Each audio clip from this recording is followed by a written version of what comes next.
Hello दोस्तों, आप सभी का हमारे चैनल पे स्वागत है। दोस्तों, आज के इस वीडियो के माध्यम से क्लास 12 फिजिक्स का पहला चैप्टर जिसका नाम है वैद्युत आवेश तथा क्षेत्र। तो आज की इस वीडियो के माध्यम से इस चैप्टर का एक बहुत ही ज़बरदस्त टॉपिक जिसका नाम है द्विध्रुव की विभिन्न स्थितियों पर वैद्युत क्षेत्र ज्ञात करना। तो मैंने 3 कंडीशन प्रीवियस लेक्चर के माध्यम से बताया था कि 3 कंडीशंस हो सकती है वैद्युत क्षेत्र की गणना करने के लिए। सबसे पहला कंडीशन क्या बताया था कि अक्षीय स्थिति पर वैद्युत क्षेत्र की तीव्रता ज्ञात करना और निरक्षीय स्थिति पर वैद्युत क्षेत्र की तीव्रता ज्ञात करना। और जो तीसरा कंडीशन ये बताया था कि वैद्युत आवेश के किसी भी पॉइंट पे वैद्युत क्षेत्र की तीव्रता का मान ज्ञात करना। तो तीनों कंडीशनों में से एक कंडीशन के बारे में इस वीडियो के माध्यम से चर्चा करेंगे। जो सबसे पहला कंडीशन है, पहला कंडीशन क्या है कि अक्षीय स्थिति पर वैद्युत क्षेत्र की तीव्रता का मान ज्ञात करना। किसके वजह से? तो इलेक्ट्रिक डाइपोल के वजह से। तो विद्युत द्विध्रुव के कारण अक्षीय स्थिति पर वैद्युत क्षेत्र की तीव्रता का मान ज्ञात करना, ये आज का हमारा टॉपिक है। तो आज का जो हमारा टॉपिक होने वाला है बहुत ही ज़बरदस्त टॉपिक होने वाला है। वीडियो को शुरू से एंड तक देखना, उसके पहले वीडियो को लाइक कर देना।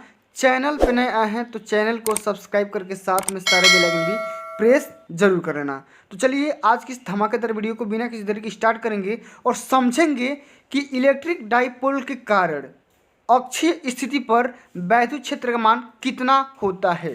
ठीक, तो यहाँ पे देखिए हमारा जो टॉपिक है विद्युत द्विध्रुव के कारण अक्षीय स्थिति पर वैद्युत क्षेत्र की तीव्रता का मान ज्ञात करना।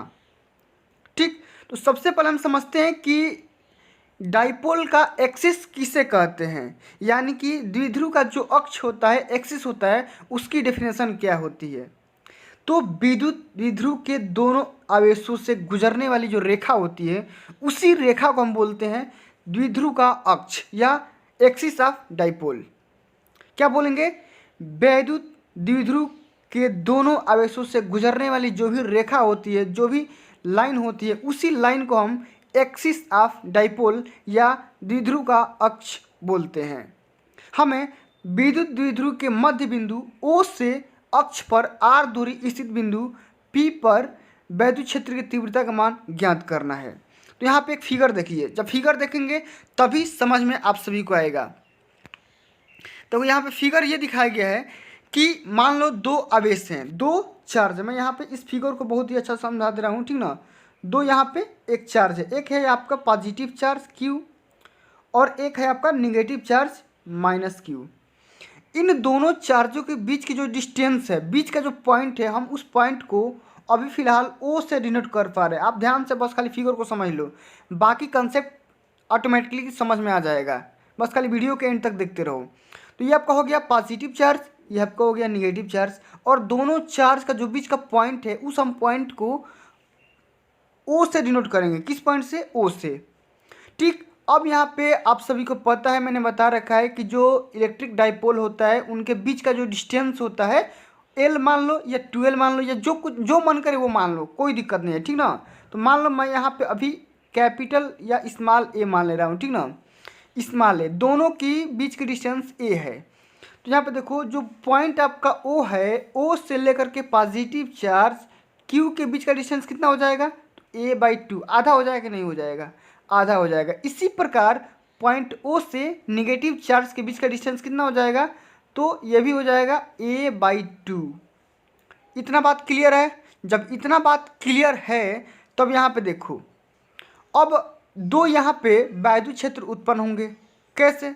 एक पॉजिटिव चार्ज के वजह से होंगे और एक यहाँ पे निगेटिव चार्ज के वजह से होगा, ठीक ना। दो यहाँ पे वैद्युत क्षेत्र की तीव्रता उत्पन्न होगा। और यहाँ पे देखो आपको निकालना कहाँ पे है वैद्युत क्षेत्र की तीव्रता? इसी के एक्सिस पे। कोई मान लो एक बाहरी पॉइंट P मान लो, क्या मान लो? एक बाहरी पॉइंट P मान लो, और इसी P पॉइंट पे आप सभी को वैद्युत क्षेत्र की तीव्रता का मान ज्ञात करना है। तो अब यहाँ पे देखो इस पॉइंट P पर दो वैद्युत क्षेत्र यहाँ पे उत्पन्न होगा। एक होगा इस डायरेक्शन में, लेफ्ट हैंड साइड में यहाँ पे होगा E1 क्या होगा E1। आप सभी को पता है कि जो कि वैद्युत क्षेत्र की तीव्रता होता है वेक्टर क्वांटिटी है, इसलिए मैं यहाँ पे वेक्टर फॉर्म में डिनोट करूँगा। और इसी प्रकार इसके अपोजिट डायरेक्शन में यहाँ पे E2 भी हो जाएगा। तो चलिए इसी E1 और E2 की वैल्यू हम ज्ञात करते हैं कि कितना इसका रिजल्टेंट आता है E1 और E2 का। फिगर समझ में आ गया, बाकी चीज़ें ऑटोमेटिक समझ में आ जाएगी। यहाँ पे देखो, अब यहाँ पे हम करेंगे क्या, ये जो आपका फिगर समझ में आ गया है ना, तो हम यहाँ पे ये करेंगे कि जो दोनों आवेश दिए गए हैं पॉजिटिव चार्ज और निगेटिव चार्ज, दोनों चार्ज के वजह से दोनों चार्ज के कारण हम वैद्युत क्षेत्र की तीव्रता का मान निकालेंगे। किस नियम के हिसाब से, तो कूलाम के नियम के हिसाब से।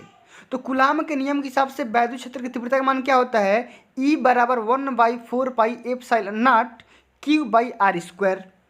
इतना आपका ये फार्मूला होता है कूलाम का नियम का, वैद्युत क्षेत्र की तीव्रता का ये सूत्र होता है। लेकिन हम यहाँ पे बिंदु आवेश निगेटिव चार्ज Q के कारण, निगेटिव चार्ज इसके वजह से मैं निकाल रहा हूँ, ठीक ना। निगेटिव चार्ज Q के कारण वैद्युत क्षेत्र की तीव्रता का परिमाण जो होगा वो कितना होगा, E1 बराबर क्या हो जाएगा, E1 बराबर ठीक क्या हो जाएगा, तो 1/4πε0 Q/। अब यहाँ पे देखो R का मान कितना रखेंगे, R का मान अगर समझ गए तो पूरी कहानी समझ में आ गया। अब यहाँ पे देखो R का मान इतना रखना है कि यहाँ पे देखो Q1 के कारण है ना, तो ये पूरी डिस्टेंस लेंगे। कौन सा डिस्टेंस लेंगे, ये वाला O पॉइंट से लेंगे। कहाँ से लेंगे, O पॉइंट से लेंगे। तो ये वाला जो डिस्टेंस है और यहाँ तक जो भी डिस्टेंस है, ये पूरा डिस्टेंस हम लेंगे। तो यहाँ पे देखो ये तो आपका हो गया R, ठीक। अब ये तो R जोड़ देंगे, बहुत बढ़िया बात है। लेकिन किसके वजह से निकाल रहे हैं, Q1 के माइनस Q की वजह से। तो ये माइनस Q वाला भी डिस्टेंस हम यहाँ पे क्या कर देंगे, जोड़ देंगे। तो यही आपका पूरा ये हो गया R, यहाँ तक R हो गया और यहाँ तक क्या है, A/2 है। तो ये दोनों का डिस्टेंस जब जोड़ोगे तो क्या हो जाएगा, A/2 + R हो जाएगा। इतनी बात समझ में आ गई कि ना। जब इतनी बात समझ में आ गई तो अब यहाँ पे देखो, अब यहाँ पे R का मान क्या रख देंगे, R + A/2 का होल स्क्वायर रखेंगे। तो इस प्रकार E1 का मान कितना हो जाएगा भाई, 1/4πε0 Q/R + A/2 का होल स्क्वायर। अब आप सभी को पता है कि जो भी वैद्युत क्षेत्र की तीव्रता का जो डायरेक्शन होता है वो किस डायरेक्शन में होता है, हमेशा निगेटिव चार्ज से पॉजिटिव चार्ज की ओर होता है, हमेशा, ऑल टाइम, ठीक ना। और इसी प्रकार सेम टू सेम हम यहाँ पे E2 का मान निकाल लेंगे। किसके वजह से, तो इस पॉजिटिव Q की वजह से, इस पॉजिटिव चार्ज की वजह से। तो यहाँ पे R का मान सबसे पहले क्या होगा ये समझ लो। तो यहाँ पे अगर पूरा आप R ले रहे हो, अगर पूरा आप R ले रहे हो यहाँ तक, तो ये वाला डिस्टेंस घटा दो, उसमें से A/2 वाला घटा दो, तो R का मान क्या हो जाएगा, R - A/2। यहाँ पे R का मान हो जाएगा। समझ में आ रहा है कि ना, पूरा का पूरा समझ में आएगा, बहुत ही आसान टॉपिक है। तो इसी प्रकार बिंदु आवेश प्लस Q चार्ज के कारण वैद्युत क्षेत्र की तीव्रता का जो भी परिमाण होगा वो होगा E2 बराबर 1/4πε0 Q/R - A/2 का होल स्क्वायर। मैंने R का मान बता दिया कि R - A/2 कहाँ से आ गया, और इसकी जो डायरेक्शन होगी इस डायरेक्शन में होगी, और इस E1 की डायरेक्शन होगी वो इस डायरेक्शन में होगी, लेफ्ट डायरेक्शन में होगी। इतनी बात समझ में आ गई। अब देखो इस E1 का मान और E2 का मान अलग अलग आ रहा है कि ना। अब अलग अलग आ रहा है तो हम क्या करेंगे, यहाँ पे इसका रिजल्टेंट E निकाल लेंगे। अब यहाँ पे रिजल्टेंट E निकालने के लिए हम करेंगे क्या, अतः बिंदु P पर परिणामी विद्युत क्षेत्र की जो तीव्रता का मान होगा वो हो जाएगा कैपिटल E बराबर E2 - E1। अब E2 हमेशा अधिका होगा क्योंकि यहाँ पे R का मान उससे कम है E1 से, ठीक ना। बटे में जितना मान कम रहेगा उतनी ही वैल्यू ज़्यादा आएगी, ठीक ना। इस प्रकार E2 is greater than E1, ठीक। तो यहाँ से कैपिटल E का मान निकाल सकते हो, E2 का मान रख लो और E1 का वैल्यू रख लो। तो E2 का मान क्या है, 1/4πε0 Q/R - A/2 का होल स्क्वायर, माइनस E1 का मान रख लो 1/4πε0 Q/R + A/2 का होल स्क्वायर। इतनी बात क्लियर समझ में आ गई। अब यहाँ पे हम सभी लोग देख रहे हैं कि Q/4πε0, यहाँ पे देखो इसमें भी आपको दिखाई दे रहा होगा और इसमें भी आप सभी को दिखाई दे रहा है। तो इसको कॉमन क्यों ना ले लेते हैं, कॉमन ले लो भाई फटाक से, ठीक ना, तुरंत ले लो, तुरंत ले लो। आइए, तो Q/4πε0 को मैंने कॉमन ले लिया तो कहाँ कितना बच गया, 1/R - A/2 का whole square minus 1/R + A/2 का होल स्क्वायर। इतनी बात समझ में आ गई ना। जब इतनी बात समझ में आ गई तो कॉमन ले लो, आपस में तिर्य गुणा करा दो। ठीक, आओ कॉमन ले लेते हैं। तो ई बराबर क्यू बाई 4πε0। अब यहाँ पे देखो ये वाला टर्म यहाँ पे चला जाएगा और ये वाला टर्म यहाँ पे चला जाएगा। तो r प्लस ए बाई 2 का whole square minus r minus a by 2 का होल स्क्वायर, और इसको आपस में देखो a माइनस ए स्क्वायर और यहाँ पे इसको दोनों को आपस में कनेक्ट करा के गुणा करा दो। तो जब गुणा कराओगे तो ये फार्मूला बन जाएगा ए स्क्वायर माइनस बी का होल स्क्वायर बन जाएगा। ठीक, इतना। अब इसको हल कर लेते हैं, सॉल्व कर लेते हैं। ऊपर को जब तोड़ोगे तो आपस में ये कट जाएगा। कौन कौन सा? ये आपका कट जाएगा, आर और आर कट जाएगा और ए आपस में जुड़ जाएगा। तो यहाँ पे ई का नया एक माना जाएगा कि क्यू अपान 4πε0 डॉट इंटू 2ra बटे में r square minus a square by 4 का होल स्क्वायर। इतनी बात समझ में आ गई। अब यहाँ पे देखो एक कंडीशन है। कंडीशन ये है कि जो आपका p है वेक्टर एक क्वांटिटी है और p बराबर q इंटू ए होता है। तो हम क्यों ना इस q इंटू ए के जगह पे p मान ले, इस q इंटू ए के जगह पे क्यों ना मैं यहाँ पे p मान ले रहा हूँ। ठीक, अब यहाँ पे p ले लो तो यहाँ पे क्या हो जाएगा, e बराबर 1/4πε0 2rp हो जाएगा और बटे में r square minus a square by 4 का होल स्क्वायर। इतनी बात समझ में आ गई। और p बराबर मैंने यहाँ पे ले लिया, डाइपोल यहाँ पे जो होता है इलेक्ट्रिक डाइपोल यहाँ पे q इंटू ए होता है। ठीक ना, कोई भी एक चार्ज ले लो और उसके बीच का जो डिस्टेंस होता है वो होता है इलेक्ट्रिक डाइपोल, विद्युत द्विध्रुव आघूर्ण होता है। ठीक ना, अब यहाँ पे समझो, इतने बात समझ में आ गई। तो हम यहाँ पे ये करेंगे, एक कंडीशन यहाँ पे देखो लिखा गया है कि विद्युत द्विध्रुव के अक्ष पर परिणामी वैद्युत क्षेत्र की तीव्रता का जो दिशा होगी वही जो द्विध्रुव आघूर्ण की दिशा या सदिश के समान होती है। अतः उपरोक्त व्यंजक का एक सदिश रूप हम लिख सकते हैं। और जो लिखेंगे तो यहाँ पे हम क्या कर देंगे, p का भी हम क्या कर देंगे, यहाँ पे वेक्टर बना देंगे। तो e बराबर क्या हो जाएगा, वेक्टर e बराबर 1/4πε0 और 2r वेक्टर p अपान में क्या हो जाएगा, r square minus a square by 4 का होल स्क्वायर। इतनी बात समझ में आ गई। तो ये इसका वेक्टर फॉर्म होता है अक्षीय स्थिति पर।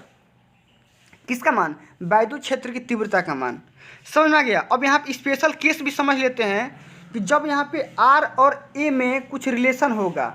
आप मान लो स्पेशल केस ये है कि यदि r is greater than a, मतलब बहुत बड़ा है, या आप ये भी बोल सकते हो कि r के कंपैरिजन में a का जो मान है वो बहुत छोटा होता है। मैंने बताया भी था जब इलेक्ट्रिक डाइपोल मोमेंट बताया था तो बताया था कि Q1 और Q2 के बीच में जो भी पॉजिटिव चार्ज और नेगेटिव चार्ज होता है उनके बीच में एकदम नैनोमीटर माइक्रोमीटर की डिस्टेंस होती है। ए का मान बहुत ही अत्यंत सूक्ष्म रखा जाता है, छोटा रखा जाता है।